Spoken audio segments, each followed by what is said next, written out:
안녕하세요. 박장대소 희노애락이 묻어나는 여러분의 사연을 들려드리고 공감해보는 DJ 박여사입니다. 부모님이 반대가 두려워 미래를 꿈꾸며 함께 살고 있는 남자친구의 과거를 숨기고 있다는 사연인데요. 부모님께 어떻게 말씀드려야 할지 고민이 깊어지고 있다는 한 여성의 이야기입니다. 남자친구와 연애를 한 지는 1년이 조금 넘었습니다. 저는 미혼인데 남친은 애가 딸린 돌싱남입니다. 처음에 알고 시작한 것은 아니었지만 사귄 지 몇 달이 지나서 남친에게 애가 있다고 하더군요. 아이는 전처가 키우고 있고 이혼 사유는 전처의 불륜으로 알고 있습니다.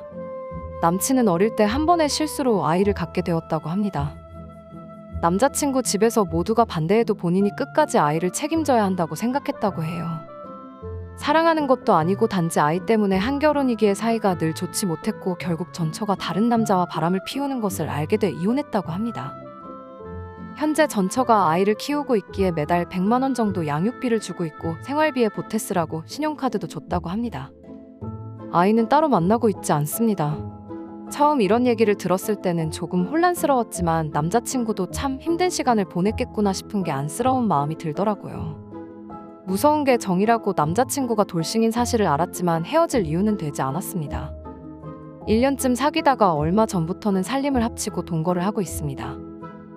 어린 나이에 만나 철없이 결정한 상황도 아니고요. 나이도 먹을 만큼 먹은 상태에서 만난 사람과 함께 있는 시간이 좋아 그렇게 시작했습니다. 사실 전처와의 관계도 그다지 궁금하지도 연연하지도 않고요. 그런데 사람 자체가 괜찮아서 시작한 이 연애가 요즘은 만나면 만날수록 고민이 되네요. 저는 집안의 장녀로 기대를 많이 받았고 제가 하고 싶은 것은 다 할 수 있을 정도로 지원도 많이 받으면서 컸습니다.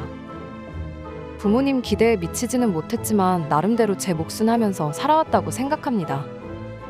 집안 형편이 조금 안 좋아지기 시작하면서 제가 번 돈을 부모님께 드린 적도 많았습니다. 이렇게 제가 할 수 있었던 건 결혼 생각이 전혀 없었기에 가능했던 일인 것 같기도 합니다. 집에 급한 일이 생길 때마다 목돈으로 도움을 드렸기 때문에 사실 나이에 비해 제가 모아둔 돈은 그리 많지 않습니다. 부모님은 제 재정 상황을 정확히는 모르고 계시고요. 부모님은 제가 남친과 함께 살고 있다는 것은 알고 계십니다. 남친은 부모님과 동생 그리고 조카까지도 살뜰히 챙기는 면이 있어 저희 가족은 남친과 제가 결혼했으면 하는 눈치입니다. 자주 집으로 불러 식사도 하자고 하시고 가족 모임에도 데리고 오라고 하시니까요. 부모님이 남자친구를 믿고 좋아하시는 모습을 보면 저도 결혼이란 걸 하고 싶어지기도 합니다. 만약 결혼하지 않더라도 지금처럼 남자친구와 계속 함께 할 생각도 가지고 있죠. 근데 문제는 부모님께 남친이 애가 있는 돌싱이라는 이야기를 못하겠습니다. 엄마의 속마음이 궁금해. 엄마 지연이 알지? 지연이 남자친구가 이혼한 남자고 애가 있대. 라고 말해본 적이 있죠. 그랬더니 엄마는 아니 만날 사람이 없어서 결혼도 안 한 처녀가 이혼남을 왜 만나? 그것도 애까지 딸린 남자를. 남의 애 키우는 게 어디 쉬운 줄 알아? 아니 엄마, 애는 전처가 키운데 양육비만 보내준다나 봐. 애를 내가 키우던 전처가 키우던 부부 사이에 애가 있다는 게 그렇게 쉽게 정리되는 문제가 아니야. 쓸데없는 소리 더 하지 말고 지연이도 다시 생각해보라고 해. 이렇게 엄마는 말도 못 꺼내게 하십니다. 모든 부모님들이 그렇겠지만 내 자식이 최고고 뭐가 부족해서 그런 사람과 결혼하는지 이해 못하실 것 같거든요. 더구나 부모님은 어렸을 적부터 저에 대한 기대가 크셨기에 이런 상황을 더 심하게 반대하실 게 분명합니다.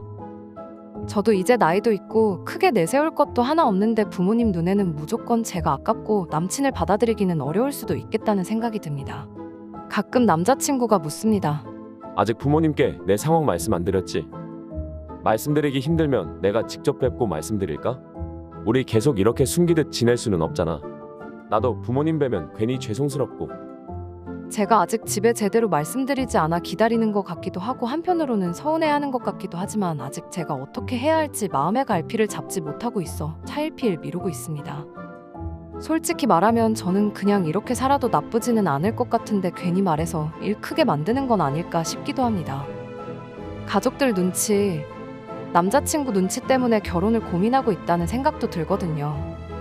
남자친구와는 성격도 취향도 너무 잘 맞아 1년을 만나면서도 한 번도 싸운 적이 없습니다. 이런 남자친구를 결혼했다는 이유로 애가 있다는 이유로 놓치고 싶진 않지만 만약 심한 반대에 부딪힌다면 부모님 뜻을 거스를 용기도 사실 없습니다. 제 주변 친한 친구들이 저와 남자친구의 이런 사실을 모두 알고 있는데요.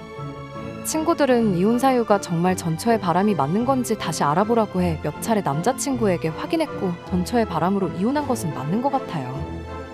그리고 부모님께도 얼른 남자친구가 돌싱인 사실을 말씀드려야 하지 않냐고 합니다. 저도 머리로는 알겠는데 입이 쉽게 떨어지질 않네요. 가끔 남자친구는 그냥 지금처럼 살아도 괜찮지 않냐고 말할 때가 있습니다. 저 역시도 그냥 동거만 하면서 살아도 좋을 것 같은데 부모님은 제대로 남들 하는 것처럼 결혼하면서 평범하게 살기를 원하십니다. 저는 그런 부모님께 남친의 과거를 말하고 싶지는 않고 정말 고민이 많습니다. 평생을 동거만 하고 산다고 해도 남친의 상황은 부모님께 말씀드려야 하는 게 맞겠죠? 부모님께 어디서부터 어떻게 말씀을 드려야 할지, 반대할 부모님을 잘 설득할 수 있을지 생각이 많아집니다. 박 여사 이번 사연은 여기까지입니다. 함께 해주셔서 감사드리며 또 다른 사연으로 찾아오겠습니다.